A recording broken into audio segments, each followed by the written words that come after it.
Karena banyak banget kejadian. Orang tanya, kenapa ya bedenganku semuanya? Bedengan 1, 2, 3, 4 bagus. Bedengan 5, 6, 7, 8 pertumbuhannya kurang. Padahal satu area.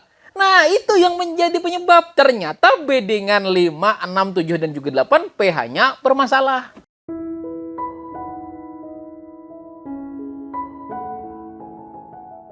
Nah, pada kesempatan kali ini kita akan membahas tentang prakteknya. Praktek dalam mengukur pH tanah.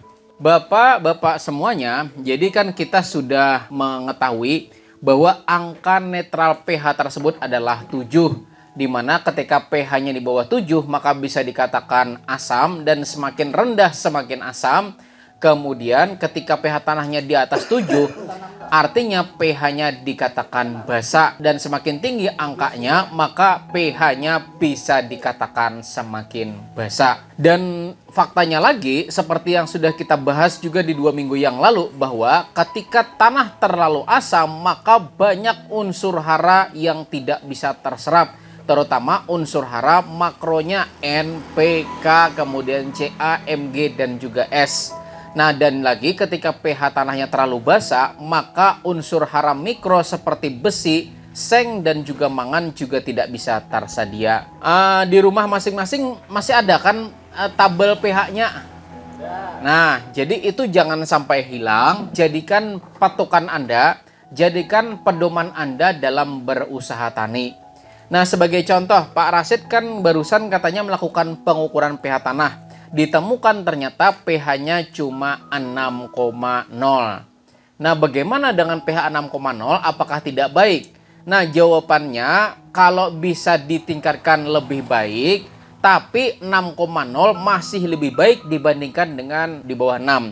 Kenapa? Kita kemarin sudah mempelajari ya, bahwa ketika pH tanahnya di angka 6,0, maka unsur hara nitrogen, fosfor, dan juga kalium warnanya biru. Artinya dia bisa terserap, dia bisa tersedia secara optimal. Namun ketika tanamannya masuk pada masa generatif, pada masa berbunga, pada pH 6,0 tersebut, maka unsur hara magnesium dan juga kalsium warnanya merah. Nah, alternatifnya Anda harus sering-sering melakukan penyemprotan kalsium. Nah, di materi kita tentang praktek pengukuran pH tanah, maka kita menggunakan suatu alat namanya pH meter. Seperti ini ya, ini namanya pH meter. Nah, pH meter di sini adalah suatu alat yang digunakan untuk mengetahui berapa tingkat keasaman di tanah pertanian kita. Dan pH meter sendiri ada yang bentuknya seperti ini. Nah, ini disebut dengan pH meter peluru. Jadi seperti ini bentuknya, seperti peluru. Nah, ciri khas dari pH meter peluru, dia bentuknya seperti peluru, dan di bagian bawah ada namanya probe. Probe ini maksudnya adalah orang bilang magnetnya. Jadi di bagian probe-nya di sini itu harus tertancap di dalam tanah. Nah, di mana di sini ada bagian kuningan, ada kan bagian kuningan. Nah, di sini ada bagian putihnya. Nah, di bagian kuning ini harus tertancap sampai pada bagian putihnya. Jadi bagian putih di bagian sini itu harus tertancap semua. Ketika pengukurannya hanya sampai di sini, maka pengukuran tidak maksimal. Nah, itu harus tertancap sempurna di atas. Nah, lalu di pH meter sendiri, kesalahan fatal orang pakai pH meter adalah orang melihat di sini ada tombol, ya kan? Maka ketika dia tancap pH meter seperti ini, kemudian pencet tombol. Nah, ketika tombol ini dipencet, maka pengukurannya bukan pengukuran pH tanah, tapi pengukuran kelembapan. Ketika kita tancap, tanpa dipencet apa-apa, kemudian kita diamkan selama 1-3 menit, maka itu adalah pengukuran pH tanah. Namun ketika kita tancap, kemudian kita pencet. Nah, kita pencet seperti ini, artinya yang sedang Anda ukur adalah kelembapan. Dan rata-rata semua pH meter peluru itu pasti ada pencetannya. Nah, jadi orang karena tidak tahu ketika pengukuran pH, kemudian pencet. Kenapa pH tanahku rendah benar, padahal yang diukur adalah kelembapan. Nah, itu yang jadi masalah. Jadi kenapa di sini di dalam materi kita hari adalah praktek pengukuran pH tanahnya, supaya pian jangan salah. Kenapa? Karena banyak banget orang mau melakukan pengukuran, datang ke saya, Pak, katanya pH tanah saya rendah benar. Berapa? 4,4. Majer ulen 4,4. Sekalinya yang diukur kelembapan. Artinya di sini pian jangan sampai salah. Kalau pakai pH meter peluru seperti ini, kalau pengukuran pH tanah cukup tancap saja. Lalu tanahnya seperti apa ya kan? Nah, tanahnya kalau kering, nah maka basahi dulu, diamkan selama 15 menit. Nah, itulah pengukuran pH tanahnya. Apa yang terjadi kalau tanah keras langsung kita tancap? Maka Anda hanya akan merusak pH meter Anda. Nah, sekarang kita kemudian belajar membaca di pH meternya. Nah, di pH meter sendiri ya, di pH meter peluru seperti ini. Nah, ini ada namanya jarum. Ya, jarum. Nah, jarum di sini menunjukkan nanti berapa angkanya ketika kita tancap ke tanah. Namun jarum di sini start awalnya bukan 0. Kalau kita pakai timbangan ya startnya 0, ya tidak? Kalau timbangan orang bilang dacing, ya tidak? Nah, itu startnya 0. Tapi kalau pH meter startnya 7. Artinya ketika Anda punya pH meter peluru startnya tidak 7,0, maka pH meter Anda perlu dikalibrasi. Nah, kayak gitu. Artinya pH meternya error. Kayak gitu ya. Cara sebetulnya pH meter yang perlu dikalibrasi, kita cek dulu jarumnya di angka berapa. Kalau ini kan ini angka 7. Ini kelihatan nggak angka 7? Nah, kalau di angka 7 berarti pH meter ini sudah terkalibrasi. Namun ternyata kalau angka jarumnya menunjukkan 6,7 sebelum Anda tancap, berarti pH meternya perlu dikalibrasi. Lalu apa itu kalibrasi? Ya tidak, kalibrasi itu penyesuaian supaya standar. Lalu untuk pH meter peluru seperti ini bagaimana cara kalibrasinya? Ya kan, pertama cara kalibrasinya silahkan Anda buka tutupnya. Nah, jadi caranya ini kan ada pH meter, ya kan, pH meter. Nah, di bagian sini ada yang bergerigi. Nah, di bagian yang bergerigi silahkan dibuka. Nah, silahkan dibuka, kemudian angkat sedikit. Nah, ya kan? Kemudian di bagian sini ada mur, ada baut. Nah, mur-murnya dibuka. Nah, dibuka, kan kebuka udah. Nah, kalau sudah kebuka, maka jarumnya di bagian bawah di sini kan ada setelan. Gunakan obeng minus. Nah, putar sedikit supaya pas sesuai jarumnya di angka 7. Nah, jadi ini tidak ada baterainya. Jadi pH tanah Anda lah yang menggerakkan barang ini. Jadi ketika tanah Anda memiliki ion hidrogen yang tinggi, berarti kan asam, ya tidak? Nah, maka ion hidrogen akan dideteksi oleh pH meter ini sehingga menggerakkan jarumnya ke angka yang lebih rendah dari 7. Tapi ketika ion hidroksida tinggi, maka jarumnya bergerak lebih dari 7. Kayak gitu. Tapi jika pH-nya netral, dia diam. Jadi caranya, sekali lagi saya ulang, cara kalibrasinya, tadi kan dibuka, ini kan dibuka. Nah, tutupnya dibuka, ditarik, kemudian di sini ada baut, ada kelihatan baut-bautnya. Nah, bautnya di sini silakan dibuka. Nah, kalau bautnya sudah buka, kan ini bisa dibuka. Nah, di bagian sini ada setelan jarumnya menggunakan obeng minus. Pak, obeng minus tidak ada, bagaimana? Pakai pisau. Kan kayak timbangan itu pun startnya adalah 0, ya tidak? Nah, ketika timbangan itu startnya minus 5, berarti timbangannya kada akurat. Timbangannya error, ya tidak? Jika timbangan pun ternyata startnya plus 5, kan timbangan misalnya timbangan 100 kilo.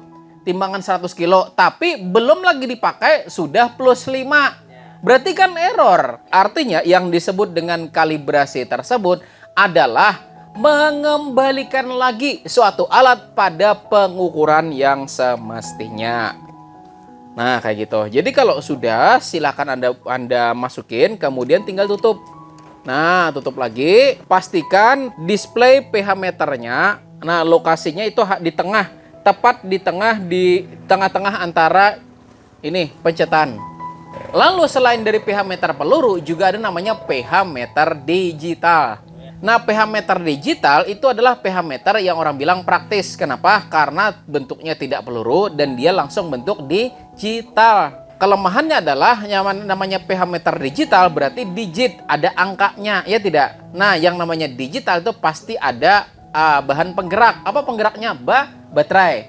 Plusnya pH meter digital itu lebih mudah dibaca.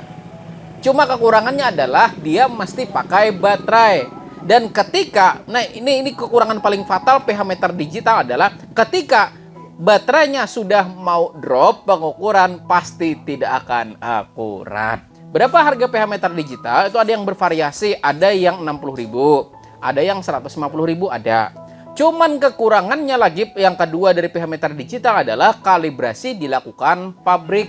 Dan kita itu sulit melakukan kalibrasi karena kalibrasi dilakukan oleh pabrik, sehingga ketika pH meter tersebut datangnya sudah tidak akurat, akan sulit untuk kita kalibrasi. Artinya kan untuk pemakaian jangka panjang mending yang peluru. Lalu pH meter peluru yang saya pegang ini umurnya sudah 13 tahun. Jadi ini itu keluaran 2012. Dan waktu tsunami di Barabai ini terendam. Ulun punya pH meter peluru, punya pH meter digital. pH meter peluru aman, pH meter digital innalillah. Kenapa jadi innalillah? Karena ada listriknya.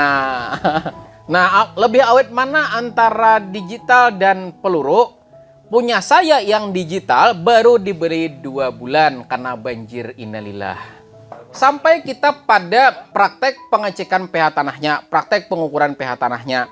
Nah, pada prakteknya, pian, pada awal penanaman seperti yang saya bilang, pasti Anda menggunakan pupuk namanya amonium fosfat, monoamonium fosfat, entah itu MAP atau Ultra DAP. Dan seperti yang kita pelajari juga di minggu kemarin bahwa yang namanya amonium fosfat, monoamonium fosfat atau Ultra DAP itu pasti mengasamkan tanah. Kenapa? Karena amonium ketika nitrogennya diambil yang tersisa hanya hidrogen. Hidrogen lepas ke tanah maka akan mengasamkan tanah. Maka pengukuran pH tanah terutama pada masa vegetatif saran saya maksimal di angka 3-4 minggu saja. Makanya bagi Anda yang ikut praktek kami waktu di kantor, pengukuran pH tanah dilakukan setiap 3 minggu sekali. Tujuannya apa? Untuk mengetahui pH tanah kita masih netralkah atau kurangkah ternyata pH-nya. Gara-gara kita sering mengaplikasikan pupuk monoamonium fosfat. Jadi pengukurannya dilakukan setiap berapa minggu sekali? 3-4 minggu sekali. Artinya sebetulnya barang ini tuh hanya dipakai sebulan sekali, ya tidak? Artinya dengan Anda tahu bahwa barang ini hanya dipakai 1 bulan sekali, nggak usah punya sendiri. Bagaimana punyanya? Patungan. Kan dipakai cuma sebulan sekali, dan dalam sebulan ya dipakai cuma sehari. Nah, patungan orang 10. Dan ini buat Anda yang bertanya, ini harganya berapa? Tahun 2012 ini harganya 1 juta. Tahun 2025 harganya 1,5 juta. Mungkin Anda bertanya, ada tidak yang lebih murah? Ada. Namanya VT05. Harganya itu berkisar antara 150 sampai 300 ribu. Kan itu lebih murah. Lalu mungkin jadi pertanyaan, kekurangannya apa, ya tidak? Nah, itu sama-sama peluru. Nah, kekurangannya dia itu bahannya plastik. Kalau ini bahannya besi. Kemudian yang kedua dari segi pengukurannya. Nah, kami pernah coba membanding antara Takemura dengan VT05. Nah, Takemura ketika hasil pH-nya itu 6,5. VT05 juga 6,5. Berarti akurat aja kan? Kelemahan dari VT05 adalah yang ini mencapai 6,5 cukup 1 menit. Sedangkan VT05 butuh waktu 5 menit. Nah, itu. Jadi kalau Anda punya VT05, berharap mau cepat, lebih baik tinggal dulu aja. Jadi pH meternya ditancap, silakan Anda ke pondok minum-minum dulu. Jadi perbedaan antara Takemura dengan VT05, perbedaannya dari segi bahannya dan juga dari kecepatan pengukuran. Nah, akurat tidak sama pada akurat tidak. Jawabannya bisa ya, bisa tidak, tergantung dari start awal. Jadi VT05 juga saya yakin setiap 3 bulan itu pasti error. Jadi kalau setiap paling tidak 1 bulan sebelum Anda pengecekan, cek dulu pas 7 kada. Kalau kada silakan dibuka, ya kan? Kita buka, kemudian setelah dibuka baru disesuaikan. Di marketplace untuk VT05 sekarang sudah tersedia yang lebih ekonomis. Harganya cuma 100 ribuan. Cuman saran saya sebelum Anda beli VT05, Anda cek lagi review. Lihat bintangnya. Kalau banyak bintangnya 1, maka toko itu jangan dibeli. Nah kan yang di marketplace kan misalnya contoh nih, VT05 ternyata setelah kita lihat terjual 1.400 unit. Nah kita cek lagi kan di situ ada bintang, ya kan? Kita cek lagi di situ, kita lihat bintang satunya banyak apa sedikit. Kalau banyak yang bilang tidak akurat, abal-abal, palsu dan segala macamnya, mending cari toko lain. Kita lebih mending mahal 10-20 ribu, tapi sudah terbukti lebih bagus. Ya tidak? Nah, jadi silahkan sebelum Anda mau beli VT05 di marketplace, cek dulu barang itu sudah direview berapa banyak dan berapa banyak yang tidak puas. Nah, karena banyak pemalsuan ya. Jangankan VT05, pupuk aja banyak yang dipalsukan. Nah, zaman sekarang tuh mudah banget pemalsuan. Makanya saran saya sebelum Anda beli pH meter, sebaiknya cek dulu review pembeli dari sebelumnya. Pembeli sebelumnya. Kalau memang bagus reviewnya, silakan Anda lakukan pembelian. Kemudian setelah kita ketahui bahwa pengecekan pH tanah dilakukan setiap berapa minggu sekali? 3-4 minggu sekali. Baru berapa banyak titik yang mesti kita tancepin. Nah, jadi pengukuran pH tanah itu prinsipnya semakin banyak yang diukur semakin baik. Dan saran kami, kalau Anda di sini tanam tanaman jenis hortikultura, pasti punya bedengan ya tidak? Nah, per bedengan dan bedengan, satu bedengan itu minimal 3 sampel. Ujung, tengah, ujung. Jadi kalau Anda punya 10 bedengan berarti berapa kali tusuk? 30 kali. Berarti kalau Anda punya 10 bedengan, berarti 30 kali Anda melakukan penusukan. Cuman mungkin Anda bertanya, boleh tidak lebih dari 3 Pak? Misalnya 5. Misalnya kan ujung sini, kemudian 1/4, tengah-tengah, 3/4, ujung. Boleh tidak? Boleh, silakan. Pengukurannya berarti di mana? Kan iya tidak? Pengukurannya terbaik di mana? Pengukurannya yang terbaik adalah dekat dengan tanaman.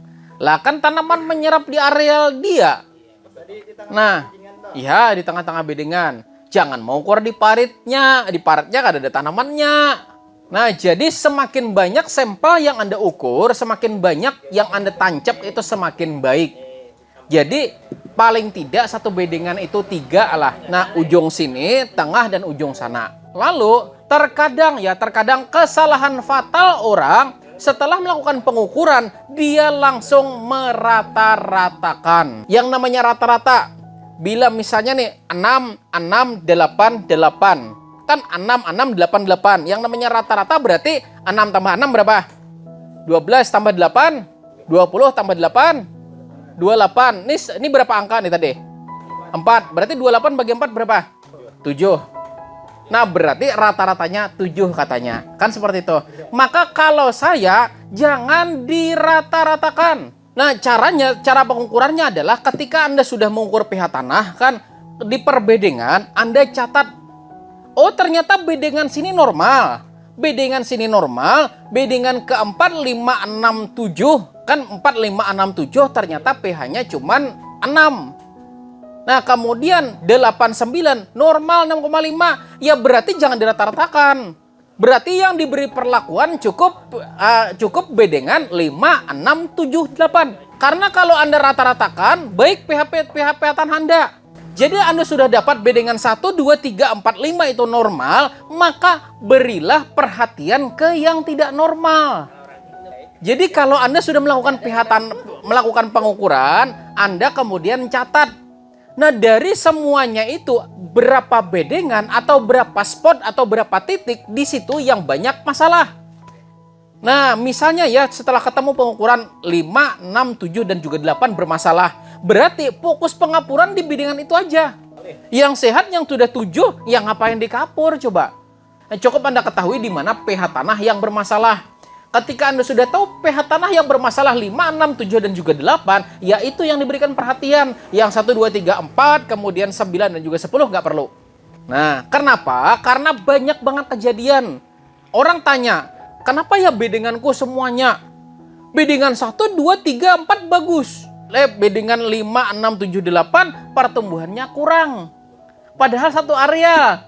Nah, itu yang menjadi penyebab. Ternyata bedengan 5, 6, 7, dan juga 8 pH-nya bermasalah. Jadi buat bapak-bapak semuanya di sini, ketika nanti praktek melakukan pengukuran pH tanah, Anda nggak perlu rata-ratakan. Jadi caranya adalah Anda bawa pH meter dan juga bawa pulpen dan juga bawa buku. Anda buat gambar bedengan Anda 10, berarti di buku Anda buatlah bedengan 10 buah. Tusuk pertama, plak tusuk pertama di bedengan pertama, kemudian start point pertama.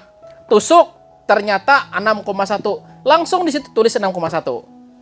Anda ke tengah, tusuk ternyata 5,3. Satu bedengan aja ternyata bisa bermasalah loh. Nah, setelah Anda pulang kelihatan di gambar nih nah. Nah, kan kelihatan. Wah, di gambar nih sekalinya di tengah-tengah, bedenganku ini di tengah-tengah ternyata bermasalah. Satu bedengan aja bisa beda loh. Di ujung sini 6,1, kemudian tengah-tengah cuma 5,3. Bisa. Ternyata di tengah-tengah mengandung.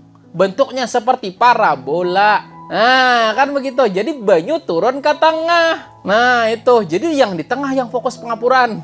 Jadi kalau Anda melakukan pengecekan pH tanah, bawa pH meter, kemudian bawa pulpen, bawa kertas gambar bedengan Anda. Lalu mungkin Anda bertanya, bagaimana kalau gambarnya saya print aja, kemudian saya fotokopi, sehingga nanti sebulan sekali saya pakai itu aja? Boleh, silakan. Anda cetak di komputer dulu, kemudian Anda print. Nah, kemudian 1 bulan sekali Anda tinggal ambil kertasnya, sudah ada bentuk gambar. Jadi tinggal bawa gambar, gitu kan, tak, tusuk pertama tulisnya 6,1.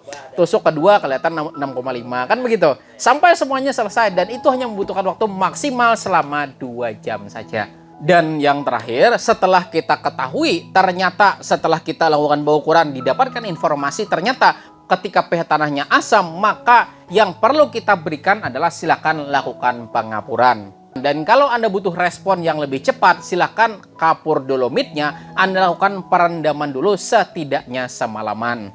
Besok baru dikocorkan. Nah, untuk 20 liter silakan sekitar 3-4 genggam. Itu kan segenggam anggaplah 100 gram. Jadi kalau misalnya 20 liter itu sekitar 300-400 gram. Nah, berarti kalau 1 drum berarti itu sekitar 4 kiloan. Jadi kalau Anda ya pakai seperti yang saya bilang di minggu sebelumnya juga, kalau Anda misalnya pakai dolomit ditabur, kemudian tidak ada air, berharap pH tanah Anda cepat naik, saya bilang tidak akan naik. Nah, contoh kayak gini, panas luar biasa, tabur aja yang namanya dolomit, besok ukur, tetap. Nah, mungkin Anda bertanya, ada tidak yang lebih cepat daripada kapur dolomit? Jawabannya ada, namanya kalsium oksida. Kalsium yang Anda pakai, yang Anda beli harganya 20 ribuan, itu ada. Di mana kalsium oksida kalau kena air, jadi sama ya, harus ada airnya. Kalau kena air maka kalsium oksida bakal jadi kalsium hidroksida, ada ion hidroksidanya sehingga akan menaikkan pH tanah. Dan bedanya dolomit butuh waktu, kalau kalsium oksida ketika Anda tambah air langsung saat itu pH-nya naik. Lalu mungkin Anda bertanya lagi, ada tidak yang lebih murah? Ada, langsung pakai kalsium hidroksidanya. Apa? Kapur bangunan. Karena kapur bangunan itu rumus kimianya adalah kalsium hidroksida. Silahkan pakai. Lalu mungkin Anda bertanya lagi, ada tidak yang lebih murah daripada kapur bangunan? Ada, namanya semen putih. Nah, semen putih karena di dalam semen putih ada kandungan kalsium dan juga silika. Harganya sekilonya 3.000. Tapi kira-kira, karena kalau Anda banyak, Anda langsung menyamen bedengan. Banyunya setengah ember, kemudian semennya setengah ember, itu namanya bikin acian. Jadi kalau tanah Anda terlalu asam, silahkan lakukan pengapuran. Beberapa alternatif kapur yang bisa menaikkan pH tanah itu bisa pakai dolomit. Kemudian mau lebih cepat lagi silahkan pakai kalsium oksida. Mau lebih cepat lagi langsung pakai kalsium hidroksida. Mau yang lebih hemat lagi silahkan pakai semen putih. Tapi kira-kira jangan sampai semen putih jadi acian. Setelah Anda lakukan pengapuran untuk pengecekan kembali, yang penting tanahnya sudah basah ya. Makanya tadi harus dilarutkan dengan air. Jadi kalau sudah basah di sana, silakan lakukan pengecekan 1 hari kemudian. Nah, kalau ternyata sudah naik pH-nya, berarti pengapuran Anda sudah berhasil. Jadi itulah cara kita melakukan pengukuran pH tanah. Dan ini pH meter saya tinggal. Tapi silakan mohon gantian dan mohon kasih tahu siapa yang sedang pegang pH meter. Dan mohon karena di sini yang hadir, bagi orang-orang yang hadir aja yang saya pinjami. Jadi yang tidak hadir kalau mau pengukuran pH tanah gak saya izinkan. Karena banyak banget kejadian gara-gara dipinjamkan, si pinjamkan kepinjamkan lagi, yang minjem pinjamkan lagi, ujung-ujungnya hilang. Ingat ya, saya ulang kembali, tutorial pengukurannya, pastikan tanahnya bisa tertembus oleh pH meter ini. Nah, sampai bagian putih di sini tenggelam. Kemudian diamkan 1-2 menit, maka itulah pH yang terbaca. Dan sebelum Anda melakukan pengukuran, sebelum Anda berangkat ke lahan, pastikan bawa pulpen dan juga bawa kertas. Silahkan gambar dulu bedengan Anda. Setelah Anda gambar bedengan, kemudian setelah digambar, ketika Anda tusuk di bagian pertama, langsung ditulisi yang digambarnya. Jadi kelihatan setelah tahu roadmap-nya, ya kan, sudah tahu nih, oh ternyata yang di bagian sini yang bermasalah, maka situlah nanti yang fokus untuk lakukan pengapuran. Untuk pian-pian di sini yang nanti pakai, cara perawatannya adalah ketika Anda nanti selesai melakukan pengukuran, siapkan kain, basahi menggunakan air, kemudian silahkan dilap bagian probe-nya di sini, bagian jarumnya. Nah, dibasahi, sudah selesai.